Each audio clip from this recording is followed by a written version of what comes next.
Automne 1923. Johnny Torrio prend des vacances. Il part en Europe et laisse à Al Capone le soin de gérer leurs affaires. Al n'a que 24 ans. Il installe son QG dans l'hôtel Hawthorne Inn de Cicero, à 30 bornes de Chicago, loin de son maire que Al n'a pas réussi à mettre dans sa poche, à 30 bornes aussi de ses rivaux, qui préféreraient le voir mort plutôt qu'à Cicero. L'Hawthorne Inn est une forteresse. Ses volets en acier sont à l'épreuve des balles. Et Al a posté des hommes armés à chaque entrée. Il occupe tout un étage de l'hôtel avec ses 2 frères, Ralph et Frank, et tous ses hommes de confiance. Al a un projet pour Cicero. Puisqu'il a été contraint de s'y retirer, autant faire de la ville un petit Chicago.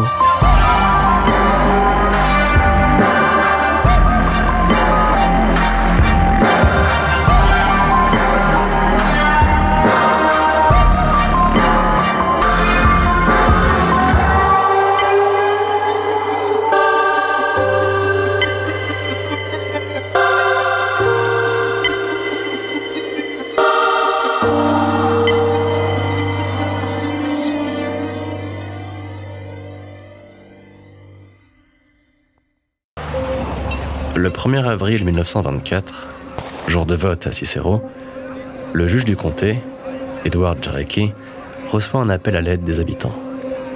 200 hommes lourdement armés parcourent la ville. Ils terrorisent les électeurs pour les forcer à voter en faveur de Joseph Cléna. Ils truquent les bulletins. Ils molestent ses opposants. Il y a des blessés, et même des morts. Joseph Cléna brigue un 4e mandat. C'est le candidat des gangsters. Depuis qu'il s'est installé à la mairie, le crime organisé connaît une croissance sans précédent. La moutarde monte au nez du juge Jarecki. Il dépêche de Chicago 70 flics, 5 équipes d'inspecteurs et 9 brigades motorisées. Les affrontements entre forces de l'ordre et gangsters durent tout l'après-midi. En fin de journée, le sergent Kuzik et ses hommes s'arrêtent devant le bureau de vote à l'angle de la 22e et de l'avenue Cicero. Il semble y avoir du grabuge. Les agents mettent pied à terre et traversent la rue. Fusil à pompe et carabine sous le bras. Dans le bureau de vote, Al, son frère Frank et son cousin Charlie Fischetti braquent leurs flingues sur les votants. Il n'est pas question qu'un seul d'entre eux vote pour un autre candidat que Cléna. Les électeurs sont terrifiés. Tourné vers la rue, Frank voit 5 types descendre d'un taco noir. Ce pourraient être des flics comme des ennemis. Ils ont les mêmes bagnoles. Frank ne s'embarrasse pas à trancher la question. Il donne l'alerte et ouvre le feu. Al et Charlie limitent. Kuzik et ses hommes ripostent aussitôt. Les fusils à pompe tonnent comme l'orage. Les balles fusent en tous sens. Les flics n'ont pas eu le temps de se mettre à couvert. C'est à celui qui tirera le plus vite. Frank Capone vise à bout portant l'un des hommes du sergent Kuzik. Mais le chargeur du gangster est vide. Un signe du ciel pour les flics. Leur réponse ne se fait pas attendre. Ils vident leur chargeur. Al voit Frank s'effondrer sur la chaussée. Les flics s'acharnent. Le corps de son frère tressaute à chaque impact. Al n'a pas le temps de se lamenter, au risque d'être le prochain à y passer. Il laisse Frank là où il est tombé et prend ses jambes à son cou. Frank est mort. Il n'avait pas 30 ans. Al lui offre des funérailles dignes d'un roi. Son frère est inhumé dans un cercueil plaqué or et $20 000 de fleurs envahissent la maison des Capone. Al se console en se disant que la mort de Frank n'a pas été vaine. Joseph Cléna est réélu. Al a les mains libres pour devenir le maître de Cicero.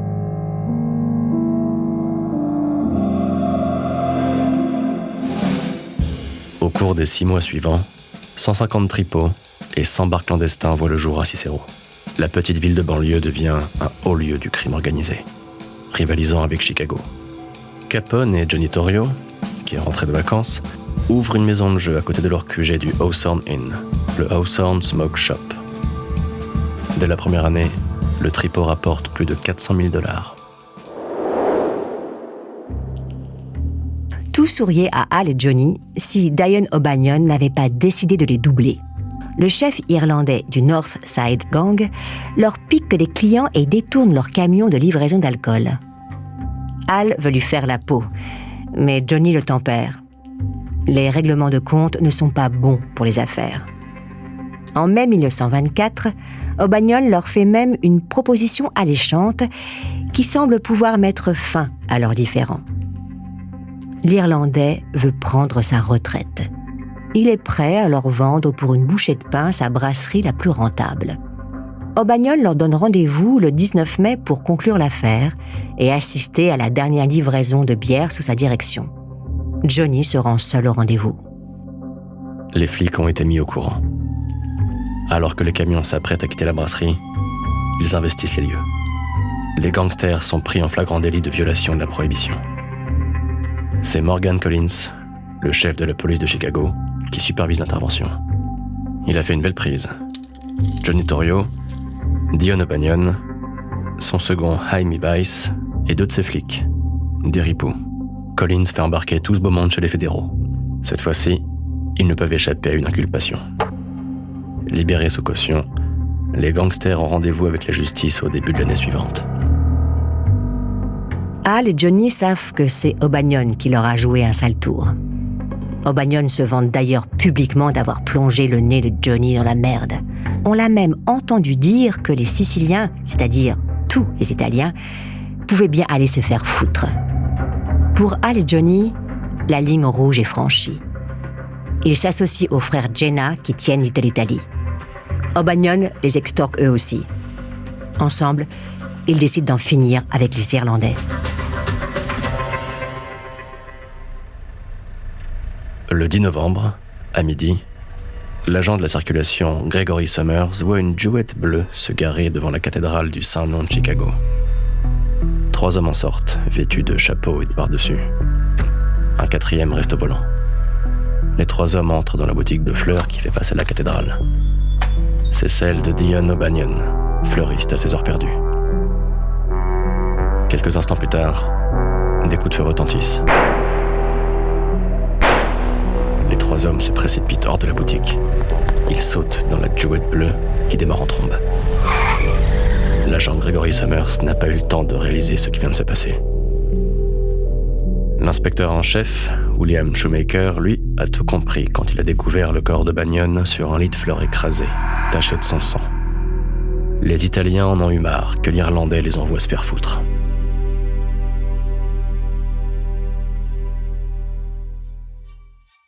Avant de continuer cet épisode, nous voulions vous remercier pour votre écoute. Si vous voulez continuer de nous soutenir, abonnez-vous à la chaîne Bababam Plus sur Apple Podcasts. Cela vous permettra une écoute en avant-première et sans interruption. Ou bien écoutez ce message de notre partenaire, sans qui ce podcast ne pourrait exister. Ne partez pas, on se retrouve tout de suite. Al et Johnny ont marqué un grand coup. Mais ils savent que les hommes d'O'Banion sont déterminés à venger leur ancien boss. Le 12 janvier 1925, Al échappe de peu à une tentative d'assassinat. Sa voiture est criblée de balles devant un restaurant où il vient d'entrer. C'est Weiss et Moran, les anciens lieutenants d'O'Banion, qui ont fait le coup. Al en tire la leçon. Il commande une voiture sur mesure à General Motors pour $30,000.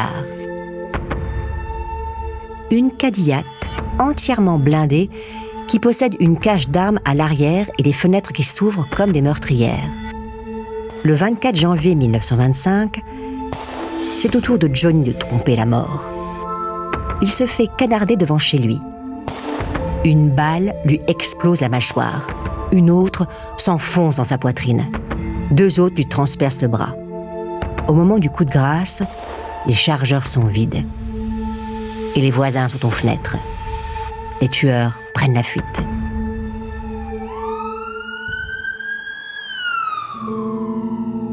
Torrio est transporté en urgence à l'hôpital de Jackson Park. Les flics qui l'escortent voient arriver Capone en catastrophe. Scarface fond en larmes au chevet de Torrio et le fait transférer dans une chambre moins accessible du dernier étage. Les flics qui protègent Torrio reçoivent l'aide de 4 hommes de Capone. 3 semaines plus tard, le 9 février 1925, Torrio est rétabli. Il est aussitôt condamné pour violation des lois sur la prohibition. Torrio accueille la sentence avec soulagement. En tôle, les tueurs auront plus de difficultés à l'atteindre.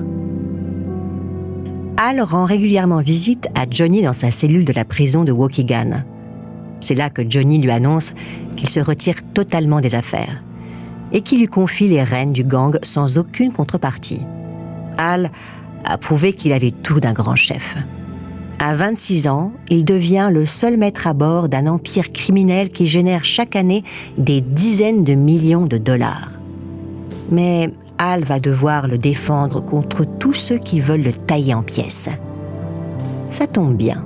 Contrairement à Johnny, Hal n'a jamais rechigné à utiliser la violence. Et ses adversaires s'apprêtent à en faire les frais.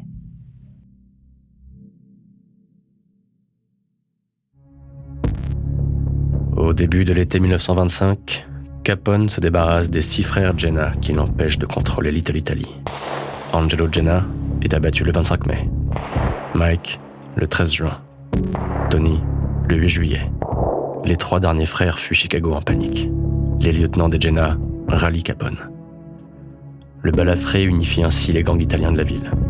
Les Juifs, les Irlandais et les Polonais se rangent derrière le North Side Gang, des successeurs de Bagnon. En 1925, toujours, Capone déménage son QG de Cicero. Il revient à Chicago, où le maire, William Dever, n'a pas les moyens de ses intentions. Sa chasse aux gangsters se heurte à la corruption de ses services. Capone n'a plus rien à craindre de lui. Hal s'installe dans l'hôtel Métropole, à 2 pas de l'ancien QG de Johnny. Il loue une suite de 8 pièces pour son usage personnel et 6 chambres pour ses proches. Il fait transformer 2 des suites du 7e étage en salle de musculation et en gymnase. Il y donne des conférences de presse devant des journalistes complaisants. Sous leur plume, l'ascension de Hal dans le crime organisé prend des allures de success story. Al Capone est un homme d'affaires comme un autre, un de ces self-made man que les Américains admirent tant. Il est la preuve qu'un immigré peut réussir. Et qu'importe s'il tire ses revenus d'activités criminelles et immorales, les lecteurs veulent des héros. Et Hal les joue si bien.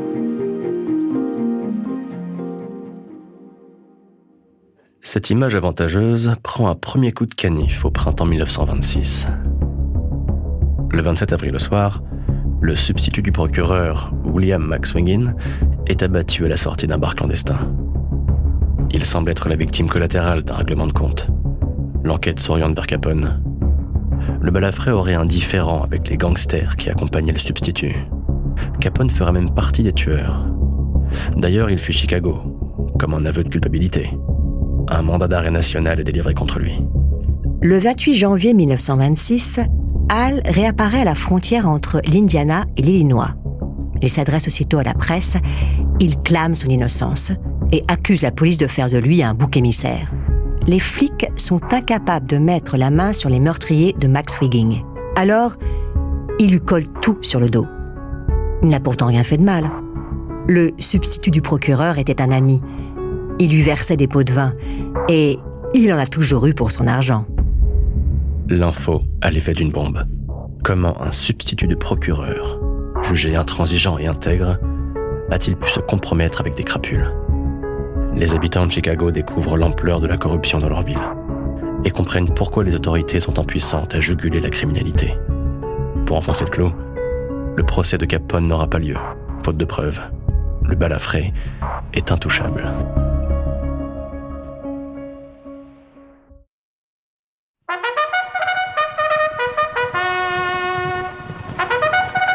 Le 20 septembre 1926, Hal déjeune à Olson Inn, en compagnie de Frankie Rio, l'un de ses hommes de main. Le restaurant est bondé. À quelques rues de là, l'hippodrome accueille l'une des courses les plus importantes de l'automne. Clyde Freeman, sa femme et leur petit garçon de 5 ans viennent de se garer devant l'Hawthorne Inn. Ils ont fait plus de 900 miles depuis la Louisiane pour assister à la course. Ils ne rateraient ça pour rien au monde. Dans le resto, Al termine son café. Soudain, une bagnole passe en trombe devant les vitrines. 3 coups de feu plus tard, elle disparaît à l'angle. Al et Frankie se précipitent vers la porte. Aucune trace de balle sur les murs. Frankie comprend la ruse. On a voulu qu'il soit à découvert. Il précipite Al à terre et fait office de bouclier. Dans la rue, les Freeman s'apprêtent à s'extraire de leur voiture quand 10 berlines les dépassent en file indienne. Les canons des mitraillettes jaillissent de toutes les portières et crachent leur feu meurtrier. Les rafales balaient la salle du restaurant de gauche à droite, puis de droite à gauche. Les balles sifflent au-dessus de Al et Frankie, pulvérisant les vitres, les tables, les chaises, réduisant les lieux en ruines. La voiture des Freeman subit le même sort. Le pare-brise vole en éclats. Clyde reçoit une balle dans son chapeau. Des morceaux de verre atteignent et éborgnent sa femme. Un projectile termine sa course dans le genou de son fils. C'est le chaos. Dans la rue, la dernière voiture du cortège s'arrête. Un homme en descend, il s'agenouille et pointe son arme vers la salle. En 10 secondes, il vide les 100 cartouches de son chargeur. Et repart comme il est venu. Le calme revient. Al se relève, il est impressionné. Non parce qu'il a failli se faire refroidir, mais par la puissance de la mitraillette. Une Thompson, une arme de guerre dont les gangsters commencent à s'équiper.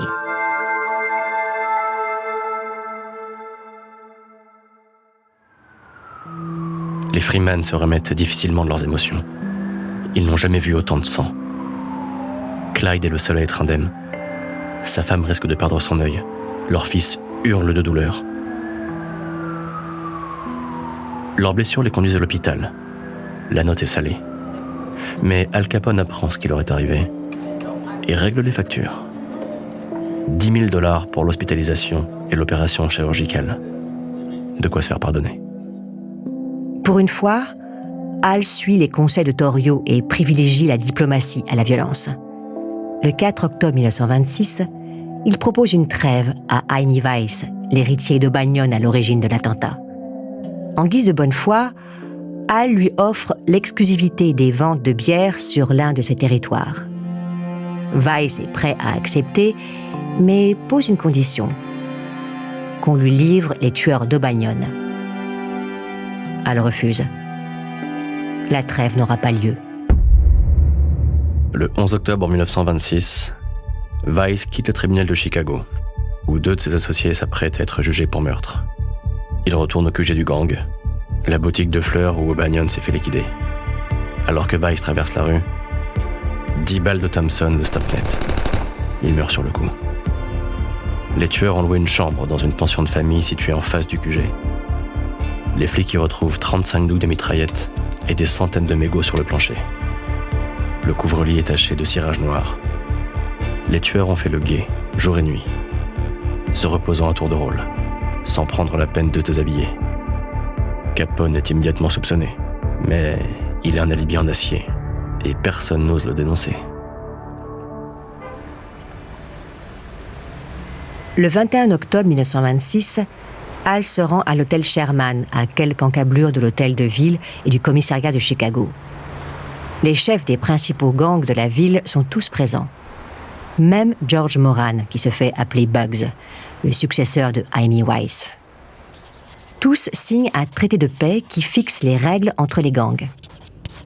L'amnistie générale, la renonciation à la violence et à la calomnie, l'interdiction d'empiéter sur le territoire des autres et de châtier d'autres hommes que les siens. Al est reconnu par tous comme maître du sud de Chicago. Et pour couronner le tout, William Thompson, l'ancien maire de Chicago si conciliant avec les gangsters, gagne les élections municipales de 1927. Al semble ne plus rien avoir à craindre de ses rivaux, hormis peut-être Bugs Moran, qui veut bientôt plus que sa part.